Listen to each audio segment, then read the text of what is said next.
Hi friends, welcome to Priya Ramya's Kitchen and Beauty Tips. எங்கள் channel updates தெரிஞ்சுக்க எங்கள் சேனலில் சப்ஸ்கிரைப் பண்ணுங்கள், பக்கத்தில் உள்ள பெல் ஐக்கான் ப்ரெஸ் பண்ணுங்கள். அப்போ தான் நாங்கள் போடுற வீடியோஸ் எல்லாம் நோட்டிஃபிகேஷனில் வரும்.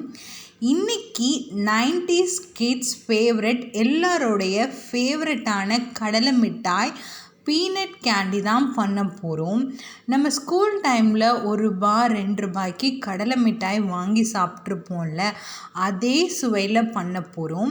வாங்க வீடியோக்குள்ளே போகலாம். கடலை மிட்டாய்க்கு தேவையான இன்க்ரீடியன்ட்ஸ் பார்த்துடலாம். 1 கப் 100 கிராம்ஸ் வறுக்காத வேர்க்கடலை, 1 கப் 100 கிராம் பாகு வெல்லம். இப்போ ஸ்டவ் ஆன் பண்ணி அடிகனமான பாத்திரம் வச்சுக்கலாம். வேர்க்கடலையை வறுத்து எடுத்துக்கலாம்.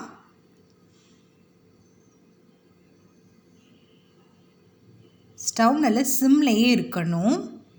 வேர்க்கடலையோட தோலை க்ளீன் பண்ணி எடுத்துக்கலாம். இப்போது 1 கப் தண்ணி சேர்த்துக்கலாம். தண்ணி சேர்த்து தண்ணி நல்லா கொதித்து வரணும். நல்லா கொதிக்க விடுங்க. இந்த மாதிரி தண்ணி நல்லா கொதித்து வர இந்த ஸ்டேஜில் நம்ம எடுத்த 100 கிராம் வெல்லம் சேர்த்துக்கலாம். சேர்த்து நல்லா மிக்ஸ் பண்ணுங்க.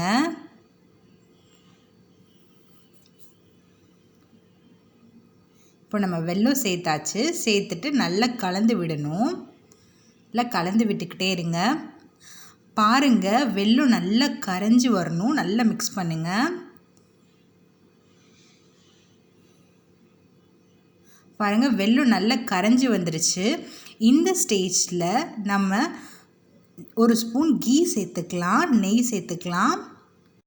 இப்போ நம்ம நெய் சேர்த்துருக்குறோம் இல்லைங்க, நெய் சேர்த்ததுக்கு அப்புறமா நல்லா கலந்து விடுங்க. இந்த ஸ்டேஜில் நல்லா கலந்து விடுங்க.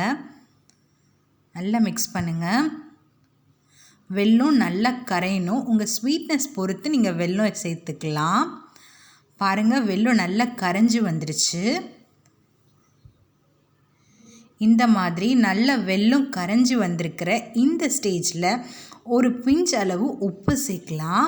உப்பு சேர்க்கறதுனால கடலை மிட்டாயோட டேஸ்ட் தூக்கி கொடுக்கும். உப்பு சேர்த்து நல்லா மிக்ஸ் பண்ணுங்கள். பாருங்கள், பாகு நல்லா ரெடி ஆகிடுச்சு. இந்த டைமில் சின்ன கிண்ணத்தில் கொஞ்சம் தண்ணி எடுத்துக்கோங்க. 2 சொட்டு வெள்ளை பாகு விடலாம். பாகு நல்லா வந்தால் தான் கடலை மிட்டாய் சூப்பராக வரும். உருட்டி பார்த்தா நல்ல ரவுண்ட் ஷேப்பில் வரணுங்க. இந்த மாதிரி பாகு வரணும். இப்படி உங்களுக்கு பாகு வரலைன்னா வர வரைக்கும் இன்னும் 5 மினிட்ஸ் ஸ்டவ்லேயே வைங்க. இப்போ பாகு நல்லா வந்துருச்சு. இப்போது நம்ம வறுத்தெடுத்த வேர்க்கடலையே சேர்த்துக்கலாம். சேர்த்து நல்லா கலந்து விடுங்க. நல்லா மிக்ஸ் பண்ணுங்கள். அவ்வளோதாங்க, சூப்பரான கடலை மிட்டாய் ரெடி ஆகிடுச்சிங்க. நம்ம ஸ்டவ் ஆஃப் பண்ணிடலாம், இல்லைன்னா பாகு கட்டியாகிடும். நம்ம பாகில் வேர்க்கடலை போட்டோடனே ஸ்டவ் ஆஃப் பண்ணிடணுங்க. எவ்வளோ சூப்பராக கலர்ஃபுல்லாக இருக்குன்னு பாருங்கள். பார்க்கும்போதே சாப்பிட்ணுன்னு தோணும், அந்தளவுக்கு டேஸ்ட்டாக இருக்கும். இப்போ ஒரு பிளேட்டில் கொஞ்சம் நெய் ஊற்றிக்கலாம். நெய் ஊற்றி நல்லா ஸ்ப்ரெட் பண்ணி விடுங்க.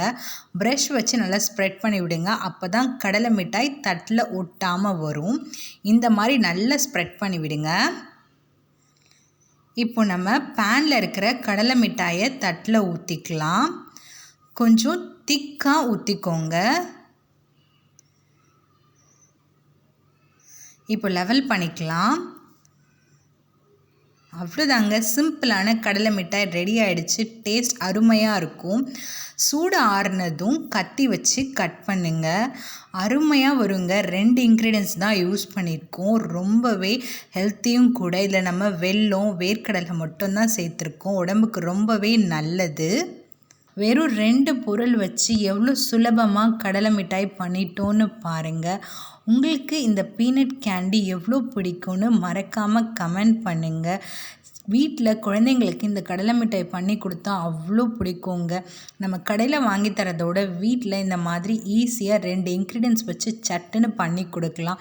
அவங்களுக்கும் ரொம்ப ஹாப்பியாகவும் இருக்கும், ரொம்ப டேஸ்ட்டாகவும் இருக்குங்க. கடலை மிட்டாய் வீடியோ பிடிச்சிருந்துச்சுன்னா லைக் பண்ணுங்கள், ஷேர் பண்ணுங்கள், சப்ஸ்கிரைப் பண்ணுங்கள்.